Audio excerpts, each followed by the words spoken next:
Hi guys. Hello world. Let me get us set up here. Do I look all right? Okay, I think we're good. Good morning. Hello. Happy Monday. Thank you for joining me. Hello world. Thank you, YouTube. You've arrived at Mondays with Michelle. My name is Michelle, and I would like to discuss fear. That's what we're talking about today. I would like to open with just a nice deep breath, a cleansing breath.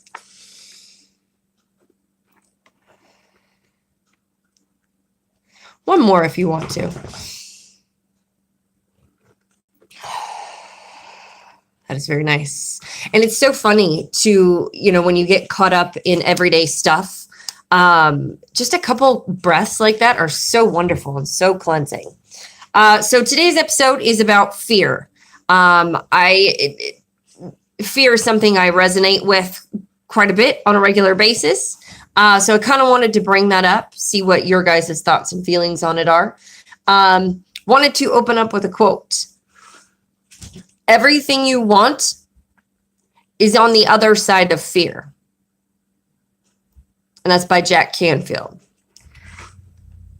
Everything you want is on the other side of fear. What is fear?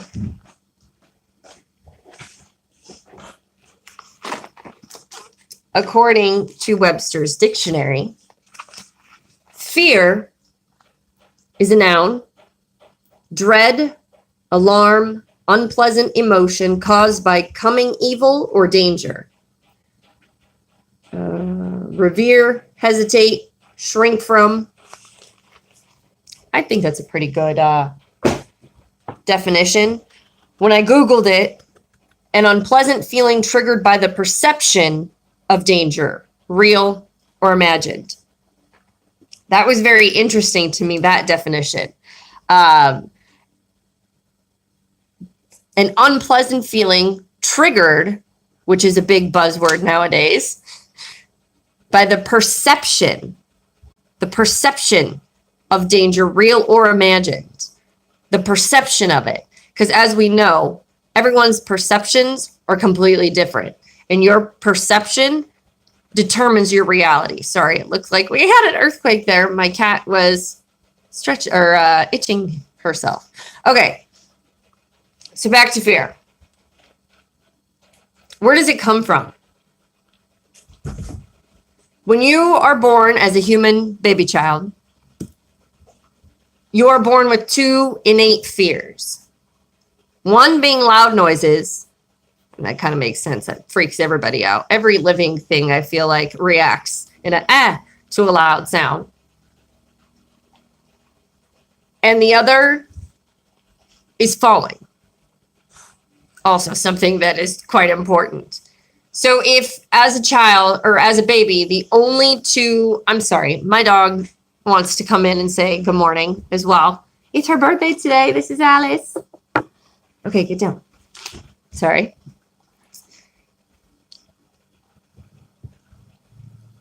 If the only two fears that we are born with as humans are loud noises and falling, where do the rest of our fears come from?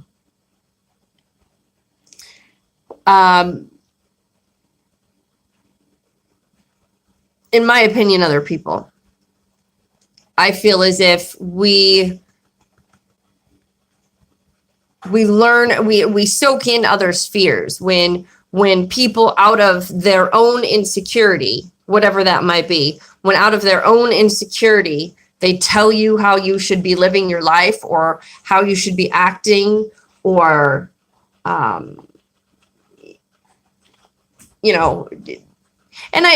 there's a difference. Giving advice and looking out for the best interests of someone is not what I'm talking about. What I'm talking about is when you are programmed by another person for the way that you should be. Good, bad, and different.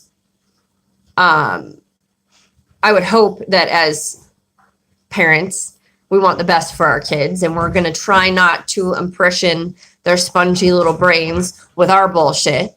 I would hope that we allow them to grow up in a loving and caring environment, and given the freedom to be who they are and encouraged to be who they are.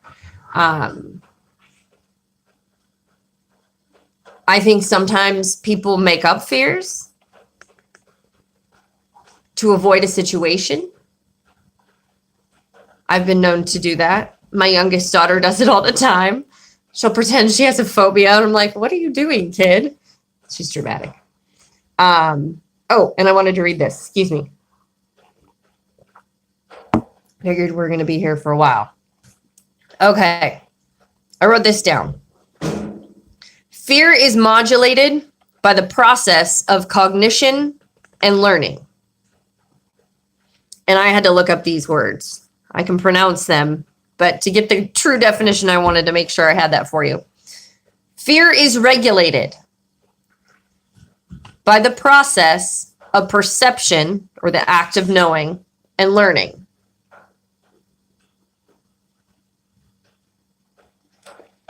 Fear is regulated by the process of perception and learning. So it's a learned behavior. We're learning to be fearful because of whatever the reason. Somebody else's insecurities being thrust upon us. I can tell you in my own experience, starting this YouTube channel, doing exactly what I want to do, feeling I can be of benefit to humanity, pursuing a lifelong dream of being in front of people, being a performer, being entertaining. So many people will say, no, you shouldn't be doing that. That's not the path you should be on. But that's just their fear. That's just their fear. Yeah, I understand you're looking out for me, but that's just your fear. You're projecting your fear onto me. And after many, many years of this sort of conditioning cycle, let's say you had parents, excuse me, Alice! Sorry, she's attacking the kitty. Let's say you had parents who wanted a certain way of life for you. And this is true to me. My parents wanted a certain life for me based upon their upbringing, their lives, to where they were. They didn't want me to stumble where they had stumbled. You know what I mean? As a parent, that's what you're supposed to do, right? However, I always felt steered in a direction. And it wasn't my direction. I mean, and don't get me wrong, my parents are amazing and I love them to death. Love you guys. However, and I remember being a teenager telling myself this, that when I'm an adult and I have kids, or scratch that, when I grow up and I have kids, I'm going to encourage them to be who they are. I'm going to parent them the way that they need to be parented to become amazing human beings to the best of their potential, to the best of their abilities. And I'm doing that now because my kids are fucking amazing. Where was I going with that? I apologize. I have all these notes, but I totally got off topic there. Sorry, guys. But being felt like I was steered in a path. And so when I got out on my own as an adult, I didn't really have any sort of direction. I kind of went that way and then I kind of went that way. And I'm like, well, I do want to be a mom, so I'll go this way. And then for years I felt bounced around in my own being, trying to be somebody I wasn't to make sure somebody else was okay. Did that for a long ass time. And it was fueled by fear. It was fueled by fear. All of it was fueled by fear. And I'll get to that in just a second. Where is fear stored? Where do we hold on to our fear? So, and actually I probably should back up a little bit. As we know, everything is energy. Mr. Einstein discovered that everything is energy. And we know that matter exists. It's energy. Everything is energy. We also know our body has different ways of processing energy. The major points of energy processing are our chakras. We've got a handful of them, 7 major chakras. That filters into the meridian system, which is what acupuncturists use. Anyway, so everything is energy. Fear is stored in our root chakra. Imagine, if you will, a spinning vortex looking thing of red, earthy, fiery, impulsive energy. And it's right around your taint area. Quite honestly, that's where it's at.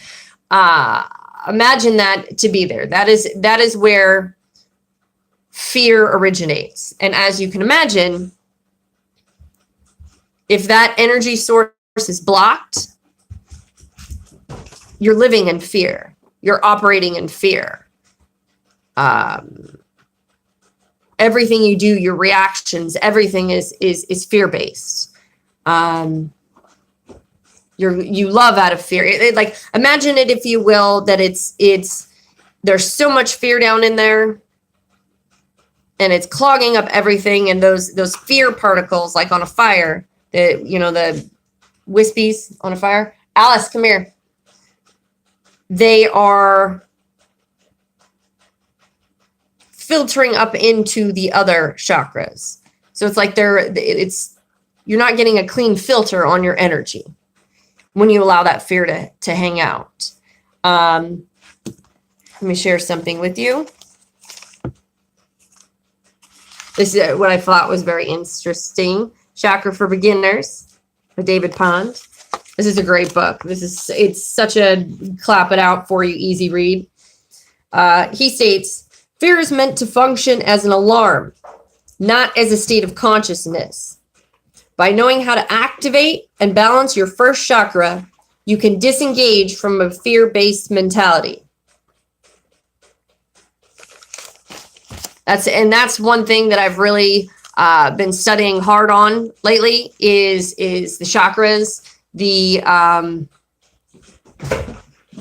where it all goes, what that energy is all about, how to unblock those. And with Reiki, we're able to get in there, get things moving well again. If you're interested in a Reiki session, please let me know. Let's see here. I wrote a lot of notes for myself because I didn't know where we were going to go today. So I wanted to make sure I had plenty of yummy content to go over. I wrote down here, our reality is a manifestation of our mind. So if in that bottom chakra, we've got a lot of fear. We're super scared human beings. We're scared to speak our truth. We're scared to dress the way we want because we might get judged. We're scared to do all of these things. Those fear particles, if you will, are going to come up through all your other chakras, and they're going to get into your higher chakras, and it's going to fuck with you. It's going to fuck with you. And so your whole mentality is fear-based. And as we know, everything is energy. So your thoughts become words, become reality. I apologize. I just got a text message that got me off kilter there. So when the chakras are off balance, when you're not thinking clearly, when all that gunk is coming up and it's not making sense, and you spew that out into your reality, it just becomes icky, icky, icky. When your chakras are out of alignment, that's how you're creating your reality. If you notice the same patterns continually happening too. This is a big one for me that I've worked on a ton lately. Oh, there we go. Yeah, when the chakras are out of balance, we are manifesting or creating a reality of the imbalance. Ooh, gosh, Michelle, that's pretty good. I'm going to read that again. When the chakras are out of balance, we are manifesting or creating a reality of the imbalance. Ooh, did I write that or did I copy that from somebody else? That's amazing. Sorry, that really, really like it opened it up and nailed it there. Opened it up. Haha. That's what she said. Okay. This book, Introduction to Tantra by Philip Glass. By Lama Yesh. My pronunciation is so shit. Anyway, this is a great book. I'm just getting into this book, but I wanted to read something out of here as well. From the Buddhist point of view, all the circumstances of our life are manifestations of our own consciousness. This is the central understanding of Buddhism. Painful and confusing situations derive from a painful and confused mind. And whatever happiness we experience, from ordinary pleasure to the highest realization of enlightenment, is also rooted in our own mind. I love reading. I love knowledge. I love getting deep. It blows my mind. I love it. So, again, when you are operating, I want to give you a story of someone very near and dear to me, who has been operating in this lack matrix, who has been operating for many, many, many years with his root chakra out of whack. And unfortunately, this individual who's got a tremendous capability of love has also allowed his heart to kind of shut down, which is a bummer. But, like so many people, parents go through a divorce. It's real gnarly.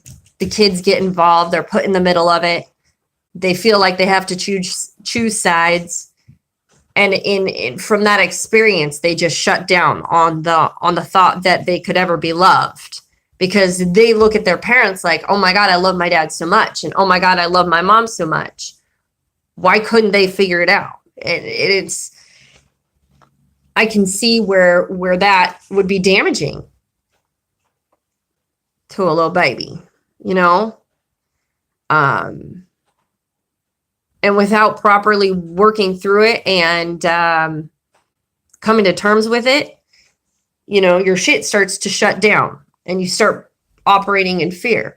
Similar thing happened to me. Mine a bit different than my parents' divorce, and my parents are still happily married. When I was 6 years old, I had a staph infection in my left hip, that almost killed me. It didn't, yay. But it did end any sort of professional dancing career. I was a dancer. I've always been a dancer. It's in my everything. My mom was a dancer. Like it was my first, I just love to dance. It's my favorite. And that injury, that infection, ruined my hopes of ever becoming a professional dancer. My goal was to be on Broadway. I wanted to be like the movie Chorus Line. That's the life I wanted. And unfortunately, with that infection, my hip got jacked up, and it kind of ended that part of my life. Those hopes, those dreams, that love. And I too shut down a piece of me. I lost my first love of dance. And so I know that when looking back on my life, the things that have happened to me, I have manifested from a place of fear. I became very codependent. I lost my first love. So it's like love to me got kind of fucked up. I became very codependent. And to where like I was working on overdrive with my love.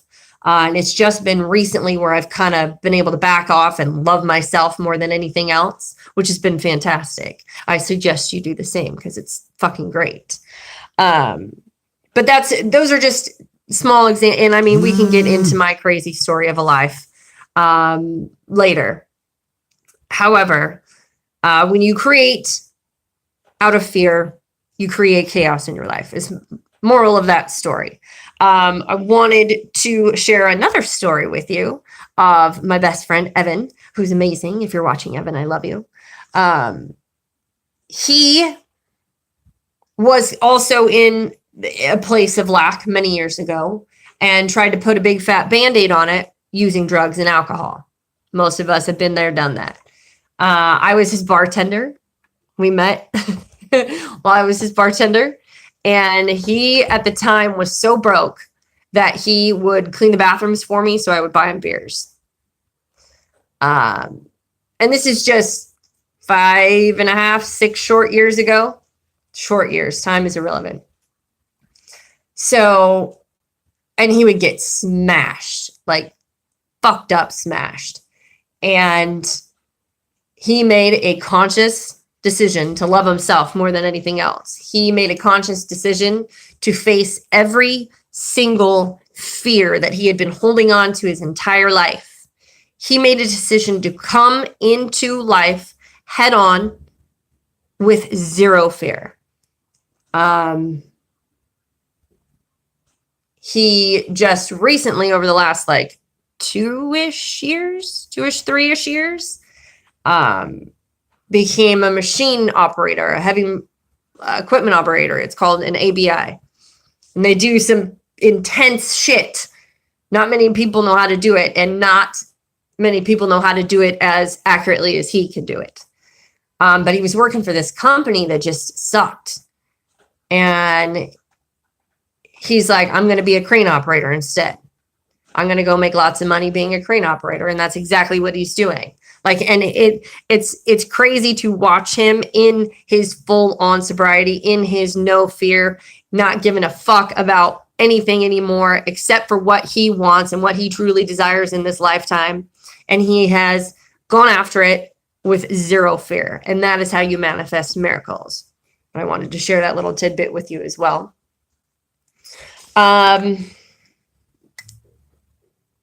Also, real quick, before we wrap this up, this evening, there is a new moon in Aquarius. I thought this was very fitting especially for our first show topic on fear.